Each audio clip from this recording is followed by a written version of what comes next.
네, 오늘 우리에게 주신 생명의 말씀 사무엘하 3장 27절로 32절 말씀입니다. 아브넬이 헤브론으로 돌아오매 요압이 더불어 조용히 말하려는 듯이 그를 데리고 성문 안으로 들어가 거기서 배를 찔러 죽이니 이는 자기의 동생 아사엘의 피로 말미암음이더라. 그 후에 다윗이 듣고 이르되 내래 아들 아브넬의 피에 대하여 나와 내 나라는 여호와 앞에 영원히 무죄하니 그 죄가 요압의 머리와 그의 아버지의 온 집으로 돌아갈지어다. 또 요압의 집에서 백탁병자나 나병 환자나 지팡이를 의지하는 자나 칼에 죽는 자나 양식이 떨어진 자가 끊어지지 아니할지로다 하니라. 요압과 그의 동생 아비새가 아브넬을 죽인 것은 그가 기브온 전쟁에서 자기 동생 아사엘을 죽인 까닭이었더라. 다윗이 요압과 및 자기와 함께 있는 모든 백성에게 이르되 너희는 옷을 찢고 굵은 배를 띠고 아브넬 앞에서 애도하라 하니라. 다윗 왕이 상여를 따라가 아브넬을 헤브론에 장사하고 아브넬의 무덤에서 왕이 소리를 높여 울고 백성도 다 우니라. 아멘. 오늘 말씀의 제목은 요압으로 살면이라는 제목으로 함께 은혜를 나누고자 합니다. 여러분 한 주간도 평안하셨습니까? 한 주간도 은혜 충만하셨습니까? 한 주간도 기쁨 충만했습니까? 한 주간도 사랑으로 사셨습니까? 아멘. 우리가 날마다 매주마다 이렇게 순간순간마다 은혜와 또 사랑 안에서 살면 좋지만 늘 우리가 그렇지는 못한 것 같아요. 우리의 육신의 문제, 또 가정의 문제, 또 직장의 문제, 자녀의 문제, 여러 환경적인 문제들 때문에 때로는 낙심도 하고 염려도 하고 또 우울하기도 하고 그런 것 같습니다. 오늘 이제 그 사무엘하의 말씀을 함께 나누려고 하는데요. 사무엘하 말씀은 참 각장마다 보면은 막 죽는 이야기가 계속 나와요. 죽고 싸우고 원수 같고 그리고 막 저주하고 막 이런 내용들이 참 많습니다. 인생사가 그런 것 같아요. 인생사가 참 날마다 행복하고 기쁘고 사랑 가운데 은혜 충만이었더라 하면 좋겠지만 현실적으로 그렇지는 못한 것이 우리 현실입니다. 그래서 사도 바울도 로마서 7장에서 이렇게 탄식합니다. 로마서 7장 24절에 보면은 사도 바울이 이렇게 말해요. 오호라 나는 곤고한 사람이로다. 이 사망의 몸에서 누가 나를 건져내랴. 우리가 육신을 입고 살고 있기 때문에 우리의 삶은 우리의 죄의 문제, 또 어둠의 문제, 또 절망의 문제, 이런 나를 사망으로 끌고 가는 여러 가지가 나를 힘들게 하죠. 그래서 바울도 나는 곤고한 사람이로다. 나는 참 슬픈 인생이고 나는 참 곤고하고 고달프다라고 이렇게 고백합니다. 이 사망의 몸에서, 이 죄의 몸에서, 이 연약한 몸에서, 이 부족한 몸에서 누가 나를 건져내랴. 이렇게 끝나면 참 안타깝죠. 이렇게 끝나면 참 안타깝지만 로마서 7장은 이렇게 끝나지 않습니다. 25절이 마지막이에요. 누가 이 사망의 몸에서 나를 건져내랴. 정답은 25절에 있습니다. 우리 주 예수 그리스도로 말미암아 하나님께 감사하리로다. 왜 감사하고 우리는 왜 찬송할 수 있습니까? 내 안에 살아계신 예수 그리스도로 말미암아 그분이 나의 삶을 사망에서 생명으로 다시 은혜로 다시 그리스도 안으로 우리를 초청하시고 그리스도 예수로 말미암아 우리는 다시 힘을 얻고 생명을 얻고 기쁨을 얻고 하나님께 감사하는 인생으로 나아갈 수 있습니다. 공고한 인생이 누구 때문에 소망을 얻을 수 있습니까? 우리 주 예수 그리스도로 말미암아 다시 소망을 얻게 되는 것입니다. 그래서 로마서 8장으로 그 다음 절로 딱 넘어가면은 그래서 로마서 7장 끝에서는 오라 나는 공고한 사람이로다 하지만 주 예수님이 나의 소망이다라고 말하고 8장으로 가면은 그런즉 그리스도 예수 안에 있는 자에게는 결코 정죄함이 없다라고 이렇게 선언하고 로마서 8장은 시작합니다. 우리가 육신으로 살면 나의 그 삶 가운데 여러 가지 문제 가운데 시달리지만 우리에게는 우리 주 예수 그리스도가 우리 안에 살아 계십니다. 아멘. 그분이 우리의 소망이고 그분이 우리를 새롭게 합니다. 우리를 다시 태어나게 하시고 다시 새로운 인생으로 날마다 새롭게 출발하게 하십니다. 얼마나 은혜입니까? 우리는 매일 다시 태어나는 거예요. 나는 날마다 죽노라. 왜 그렇게 말하고 있습니까? 날마다 다시 살아나기 때문에 그렇습니다. 우리가 한 주간도 살면서 여러 가지로 여러분들의 삶 가운데 실수하고 부족하고 정말로 마음이 불편한 것들이 있다면 주님 오늘 이 시간 예배를 통하여 다시 새롭게 해주시고 새 사람으로 변화된 인생으로 새로운 출발을 하기 원합니다. 그 마음으로 오늘 함께 말씀을 나누기를 원합니다. 오늘 함께 읽으신 사무엘하 3장의 말씀은 어떤 내용입니까? 아브넬이 이스보셋과 사이가 멀어집니다.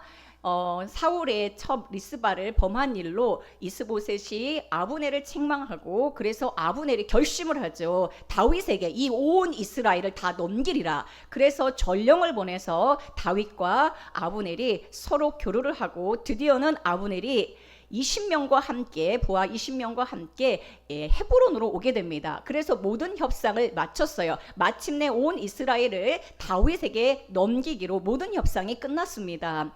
그때에 이제 다윗의 군대 장관이었던 요압은 전쟁터에 나가 있었어요. 전쟁터에서 돌아오니까 이 아브넬이 왔다가 이 모든 협상을 마치고 돌아갔다라는 소식을 듣게 됩니다. 그래서 이 요압이 그 소식을 듣고 아브넬을 뒤쫓아갑니다. 뒤쫓아가서 성 안으로 다시 돌아오게 하고 만나서 시라 우물가에서 이 요압이 아브넬을 칼로 배를 찔러서 죽이는 사건이 일어납니다.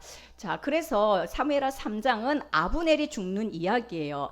아브넬은 누굽니까? 이스보셋 왕국의 군대 장관이거든요. 지금 이제 나누어졌던 이 나라가 통일되는 합쳐지는 중대사 이것을 결정하기 위해 내려왔는데 요압은 사사로운 자기 감정 때문에 아브넬을 죽입니다. 어떤 감정이 있습니까? 요압과 아브넬 사이에 어떤 문제가 있습니까? 30절 말씀에 보면은 사무엘하 30장 3장 30절 말씀에 보면은 요압과 그 동생 아비새가 아브넬을 죽였는데 그 이유는 왜 그렇습니까? 기브온 전쟁 때에 요압의 동생 아사엘을 아브넬이 죽였어요. 자, 이 죽인 까닭 때문에 아브넬을 요압이 죽이죠. 또 다른 이유가 어떤 이유가 또 있습니까? 이 남쪽에 지금 헤브론에서 다윗이 이제 한 지파만의 왕을 하고 있는데 거기에 두 번째 2인자 군대 장관은 요압이에요. 근데 아브넬이 와서 함께 이제 전체를 통일하게 되면은 이 2인자의 싸움이 있는 거죠. 요압과 아브넬 사이에 경쟁 구도가 생깁니다. 자, 여러 가지 이유를 가지고 자기 개인적인 감정도 있고 또 여러 가지 자기 이권에 관한 이런 문제들이 있기 때문에 아브넬을 요압은 죽이게 됩니다. 오늘 이것은 과거에 있었던 한 역사를 우리에게 말해주는 것이 아니라 오늘 우리 삶에 일어나는 현장에서 일어나는 문제입니다. 자, 요압이 이렇게 아브넬을 죽인 것을 다윗이 듣게 되면서 그 이후에 요압의 집과 그 집안을 저주하는 내용이 나옵니다. 요압의 집안을 어떻게 해요? 저주합니다. 그 죄가 요압의 머리와 그의 아버지의 온 집으로 돌아갈지어다.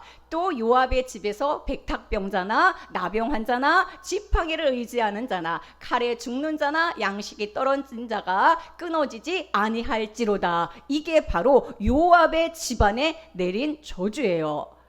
요압이 지금 누구를 죽였어요? 아브넬을 죽였습니다. 그 죽인 이후에 다윗이 요압의 집안을 저주하는 내용이 29절에 있는 말씀입니다. 5가지 저주가 끊이지 않을 것을 선포하고 있습니다. 자, 이것이 오늘 우리와 무슨 상관이 있습니까? 우리가 요압으로 살면 나의 사사로운 감정과 원한과 분노와 그리고 나의 이권을 따라서 이렇게 살게 되어지면은 그 이후에 맺게 되는 열매, 우리 집안, 나의 삶의 이후에 나타나는 현상들을 말해주고 있는데 5가지의 저주가 임한다라는 것입니다. 요압으로 살면 몇 가지 저주가 임해요? 다섯 가지. 오늘 말씀이 조금 무겁죠. 그러나 걱정하지 마세요. 우리는 공고하고 우리는 힘들고 우리는 슬픈 인생이지만 늘 이후에는 뭐가 있어요? 복음이 기다리고 있습니다. 오늘 이제 요압의 집안에 내려진 다섯 가지 저주의 문제, 오늘 우리에게 있는 이 문제들이에요. 첫 번째, 어떤 저주가 내려졌습니까? 첫 번째, 다섯 가지 항목 중에서 첫 번째는 백탁병자가 끊어지지 아니할지로다 라고 했습니다. 백탁이라고 하는 것은요, 백탁병자, 백탁은 몸이 부패하고 피부에 흰 반점이 생기는 것이에요. 피부에 흰 반점이 생기고, 그리고 속이 부패하고 감각이 마비되는 병입니다. 다시 말하면, 영적으로 말하면 영적 감각이 마비되고 예배가 감격이 없고 관람자가 되고 사랑의 감각이 식어지는 것이 백탁병자의 모습입니다. 두 번째, 나병 환자가 끊어지지 아니할지로다 라고 했습니다. 나병 환자는 육체에 잠재적으로 병균이 있는 사람이에요. 그래서 오랜 잠복 기간이 있고요. 그 다음에 전염이 특징입니다. 우리가 코로나 때 이거 경험했죠. 잠복기가 있고 또 전염시키는 특징이 있는 것처럼 이 바로 나병이 그렇습니다. 잠복하고 오래 숨어 있다가 특정한 날 특정한 상황에 터지죠. 그런데 한번 터지면 전염을 시키기 때문에 공동체 전체를 오염시키는 것이 특징입니다. 세 번째, 지팡이를 의지하는 자가 끊어지지 않을 것이다 라고 저주를 선포합니다. 지팡이를 의지한다는 게 뭡니까? 자신의 힘으로 스스로 설 수 없기 때문에 사람을 의지하거나 환경을 의지하거나 상황을 먼저 붙잡는 것을 말합니다. 우리는 그리스도를 먼저 붙잡아야 되는데 지팡이를 의지한다라는 것은 그냥 눈에 보이는 것, 자기가 의지할 것을 먼저 붙잡는 것을 말하죠. 칼에 죽는 자가 끊이지 않는다라고 했습니다. 칼에 죽는 거니까 패배하는 것을 말하죠. 자, 요압처럼 아브넬을 배로 찌르면, 사사로운 감정에 따라서 찌르면 그 칼은 결국은 자기에게로 돌아와 내 옆구리를 찌르게 된다라는 것입니다. 다섯 번째, 양식이 떨어져 굶주리는 저주가 내려집니다. 양식이 떨어진다는 것은 영적인 기근을 말하죠. 참 양식인 그리스도를 얻지 못할 것이라는 저주가 내려집니다. 누구로 살면? 요압으로 살면 다섯 가지 저주가 그런 열매, 그러한 상황으로 가게 된다라는 것입니다. 우리는 때때로 요압이 되기도 하지요. 그래서 오늘 말씀의 제목이 요압으로 살면이에요. 이것은 이 사람들의 이야기가 아니라 오늘 우리 성도들의 삶의 모습을 들여다보고 우리의 성도들의 삶이 바뀌어지고 성도들의 삶이 어떻게 그리스도 안에서 조정되어야 되는지를 말씀해주고 있습니다. 자, 요압은요, 원한을 용서하지 못하고 자기 동생 아사엘을 죽였거든요. 그것을 용서하지 못하고 자기 감정대로 결정했어요. 다윗에게 물어보고 결정해야 되거든요. 그런데 자기 감정대로 결정하고 칼을 먼저 빼든 사람입니다. 또 다윗 왕보다 자신이 옳다라고 여깁니다. 이 요압 같은 마음이 일어나기 시작하면 냉랭해지고 독이 잠복하고 사람을 의존하게 됩니다. 지팡이를 의지하고 말이 칼이 되어 다른 사람을 찌르고 양식이 떨어져서 굶주린 인생, 또 그래서 그 열매들을 먹게 되는 것이죠. 우리가 이 다섯 가지를 잘 살펴보면서 내 안에 이런 모습은 없는지 우리 오늘 확인하면서 주님의 은혜를 구해야 됩니다. 요압이요, 나를 상처 준 사람을 내 방식대로 해결했어요. 나를 상처 주고 나에게 모욕했던 사람을 옆구리를 찔러가지고 끝내버리고, 그쵸? 죽여버렸어요. 내가 요압으로 살면은 나에게도 이러한 모습이 불쑥불쑥 나온다라는 것입니다. 요압의 집에 그래서 이러한 저주가 내려진 것이죠. 그러면 여러분, 이런 저주, 내가 그렇게 살고 있거든요. 많이 살거든요. 나를 힘들게 한 사람, 나에게 불편을 준 사람, 억울한 일을 당하고 누구가 미워지기 시작하면 그냥 미운 건 아니에요. 다 나름대로의 변명과 다 이유가 있어요. 자, 그런데 이 다섯 가지 저주가 이미 지금 정해졌어요. 그럼 이 저주를 끊을 수 있는 해독제는 없을까요? 이 저주가 나에게 온다는 거예요. 왜 우리가 이런 일을, 우린 요압처럼 내 새사로운 감정과 그리스도에게 묻지 않고 내 결정대로 그리고 내 마음이 원하는 대로 이것을 표출해 버리죠. 자, 5가지 저주를 끊을 수 있는 해독제는 없을까요? 당연히 해독제가 있습니다. 이 저주를 끊으실 분이 우리에게 오셨죠. 예수 그리스도가 우리의 죄악을 담당하셨고 우리의 문제, 우리의 저주도 다 담당하셨습니다. 이사야 53장 5절의 말씀에 보면은 그가 찔림은 우리의 허물 때문이요 그가 상함은 우리의 죄악 때문이라. 그가 징계를 받음으로 우리는 평화를 누리고 그가 채찍에 맞음으로 우리는 나음을 받았도다. 그분이 모든 것을 우리를 대신하여 받으심으로 우리에게 온 것은 나음입니다. 갈라디아서 3장 13절에서도 그리스도께서 우리를 위하여 저주를 받은 바 되사 율법의 저주에서 우리를 속량하셨으니, 우리를 율법의 저주에서, 이 모든 저주에서 우리를 속량하셨어요. 왜? 그리스도께서 우리가 받을 저주를 다 받으셨으므로. 기록된 바 나무에 달린 자마다 저주 아래 있는 자다. 나무에 달리심으로 우리가 받아야 될 이 5가지 저주를 그리스도가 다 받으셔서 우리에게 온 것은 무엇입니까? 해독제로 오셨어요. 예수님이 우리에게 온 것은 나음이고 풀림이고 이제 우리에게 온 것은 은혜인 것입니다. 백탁병자의 이 문제를 주님이 오셔서 어떻게 해결하셨습니까? 예수 그리스도가 우리 인생에 구세주로 오시고 구원자로 오시고 해독제로 오셔서 백탁병자의 부패한 감각을 되살리셨습니다. 그래서 우리는 이제 은혜 안에 사는 자들이 된 것이죠. 나병 환자의 숨겨진 죄의 독을 소각해 주시고, 우리 안에 쓴뿌리들이 있거든요. 이것을 그리스도가 오셔서 소각해 주시고, 지팡이를 의지하는 자를, 환경을 의지하고 사람을 의지하는 자들을 십자가의 능력으로 이제 강하게 하시고 그리스도를 의존하게 하시고 칼의 상처를 싸매 주시고, 예수님이 오셔서 우리의 모든 상처를 싸매 주시고 굶주린 자를 생명의 떡을 먹이셔서 공급해 주셨습니다. 그러므로 이제 이 모든 구약에 있는 저주는 그리스도 안에서 끝났다는 것을 우리로 하여금 보라라는 것입니다. 내 안에 요압의 문제, 요압의 저주는 끝났습니다. 할렐루야. 이사야 53장 5절의 말씀을 늘 누리세요. 그분이 채찍에 맞음으로 우리에게 나음이 왔습니다. 자, 3장 마지막 절에 보면은 31절에 보면은 다윗이 이스라엘 백성과 자기와 함께 있는 모든 백성과 또한 요압에게 명령을 합니다. 누구에게 명령합니까? 요압과 다윗과 함께 있는 모든 백성에게 무엇을 명령합니까? 아브넬 앞에서 애도하라라는 명령을 내립니다. 아브넬 앞에서 애도하라는 것입니다. 아브넬은 누굽니까? 내 원한의 대상이잖아요. 내 울분의 원인이고 내 사랑하는 동생을 죽인 아사엘을 죽인 원수입니다. 그 원수의 죽음을 애도하라는 것입니다. 아브넬은 사울의 집의 군대 장관이죠. 다윗은 그런데 아브넬 앞에서 애도하라고 말합니다. 왜 그렇습니까? 여러분 이걸 잘 보셔야 돼요. 다윗의 왕국, 다윗이 세우려는 왕국은 어떤 나라입니까? 이 왕국은 긍휼의 왕국입니다. 사랑의 왕국입니다. 다윗이 세우려고 하는 그 왕국은 그리스도의 왕국이고 하나님의 왕국이거든요. 인간의 왕국이 아니라, 우리의 옛사람의 왕국이 아니라 하나님이 세우고자 하는 왕국이고 그리스도의 왕국이에요. 그 왕국은 긍휼의 왕국이고 사랑의 통치가 흐르는 왕국입니다. 칼로 세우는 왕국이 아닙니다. 그래서 오늘 이 말씀을 통해서 우리에게 질문하고 있는 거예요. 도대체 어떤 왕국을, 어떤 나라를 우리는 꿈꾸고 있는지를 묻고 계십니다. 주님의 사랑의 왕국을 짓기 원한다면 내 마음 안에 있는 요압 같은 마음이 제거되어야 된다라는 것이죠. 나의 신분과 나의 위치를 정확히 알아야 된다라는 것입니다. 여러분 지금 이 요압은요, 다윗의 왕국의 군대 장관이에요. 오늘 우리를 요압으로 부르셨다라고 했습니다.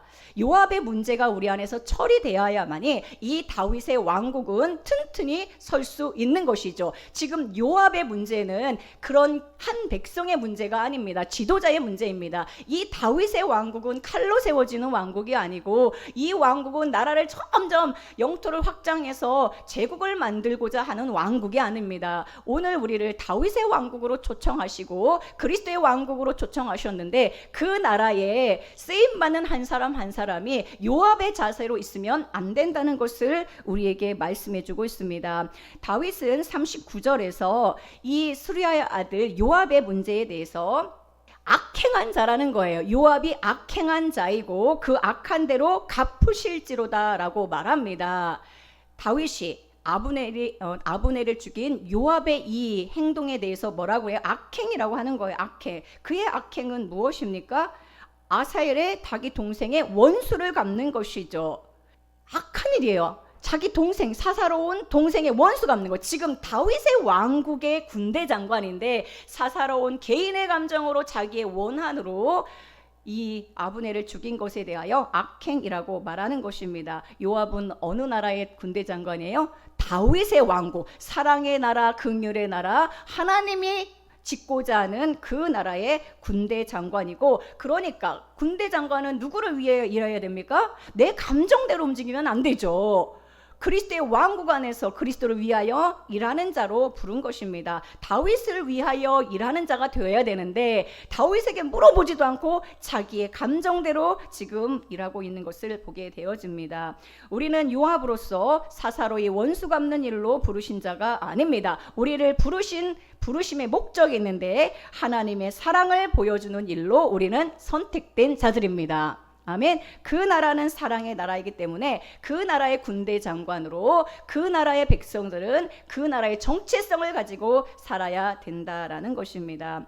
다윗은요, 여러분 지금 다윗의 왕국입니다. 다윗의 왕국에서 우리는 다윗의 통치, 다윗의 군대 장관, 다윗의 백성으로 다윗의 뜻을 따라서 다윗이 만들려고 하는 그 왕국, 그 정체성을 가지고 살아야 되는데 다윗은 어떤 사람인가를 우리가 알려면 시편을 늘 묵상해야 돼요. 시편 117편 2절에서 다윗이 이렇게 찬양합니다. 우리에게 향하신 여호와의 인자하심이 크시고 여호와의 진실하심이 영원함이로다. 할렐루야.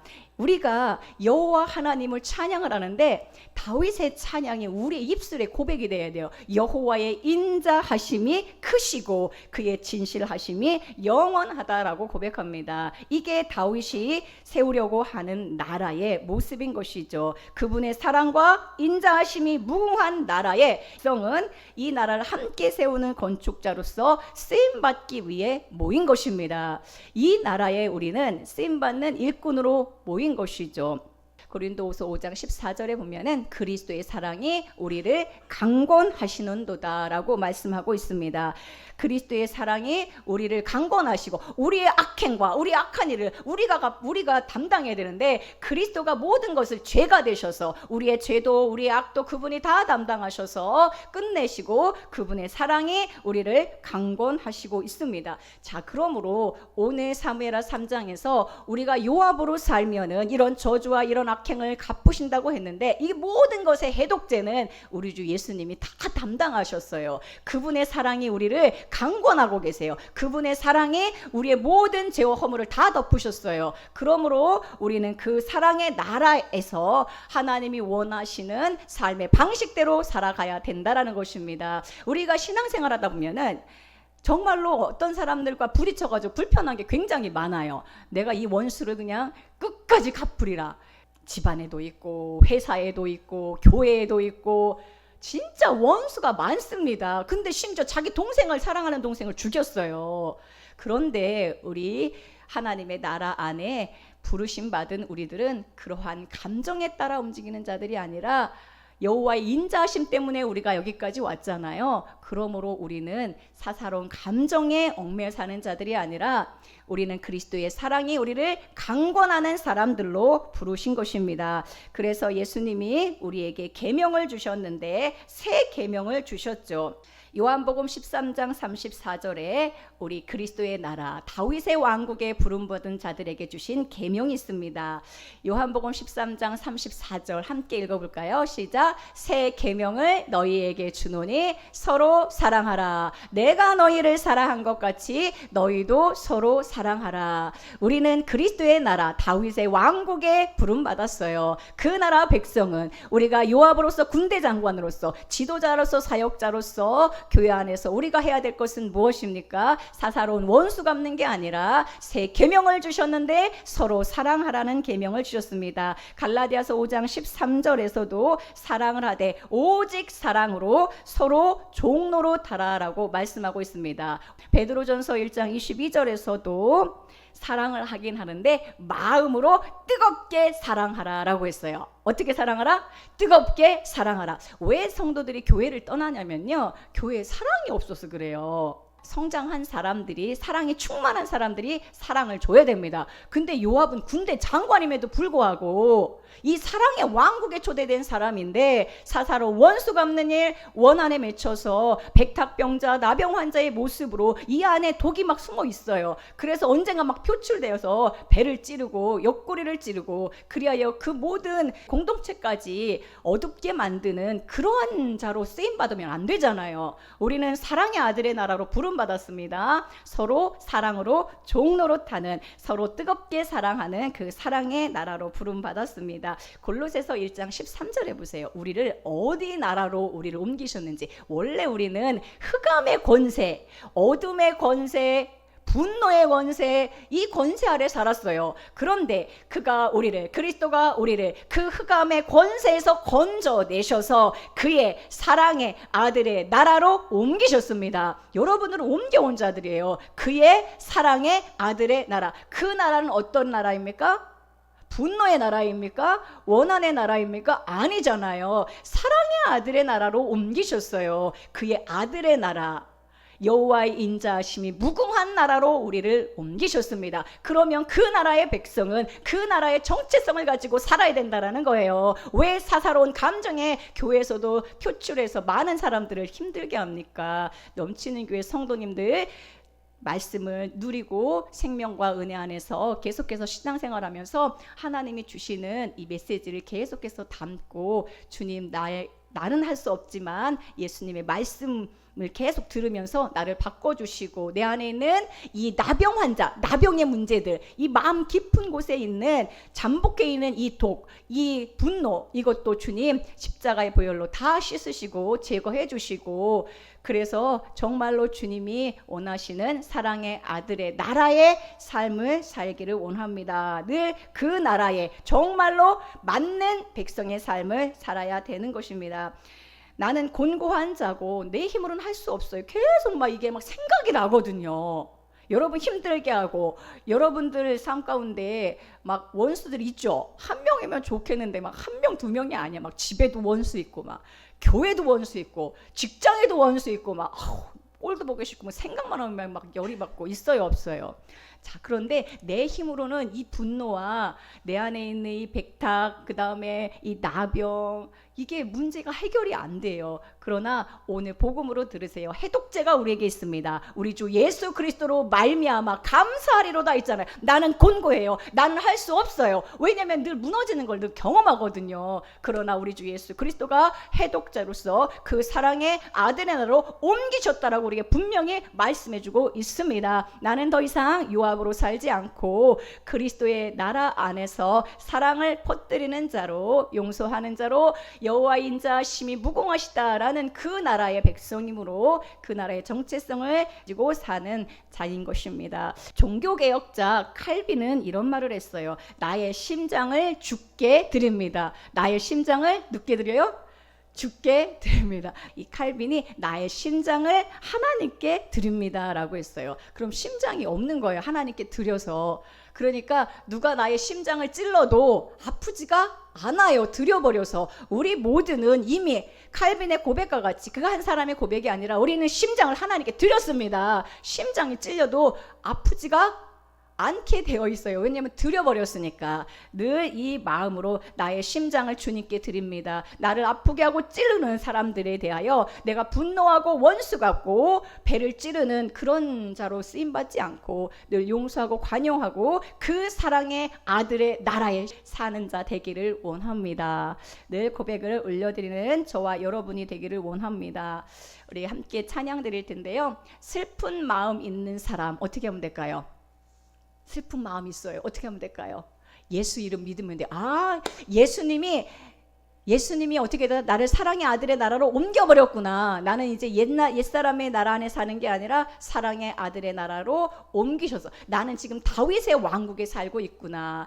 아브넬은요, 사실은 아버지가 나의 빛이다라는 되게 좋은 이름이에요. 그래서 이스보대 왕국의 군대 장관 하다가 다윗의 나라로 왔거든요. 굉장히 잘했어요. 근데 요압은 하나님은 나의 아버지다라는 좋은 이름임에도 불구하고 자기 개인의 문제에 쌓여있는 그런 삶을 살았습니다. 이제 오늘 말씀을 통하여 우리의 요압의 문제가 주님이 모든 저주를 끊으시고 해결하신 줄로 믿습니다. 믿음으로 이제 사랑의 아들의 나라의 시민들로 여러분 서로 사랑하면서 뜨겁게 사랑하면서 우리 공동체에서 서로 사랑하면서 그리스도의 사랑을 나누기를 원합니다. 우리 슬픈 마음에 있는 사람 우리 함께 찬양 드리겠습니다. 예수 이름 믿으면 영원토록 변함없는 기쁜 마음 얻으리.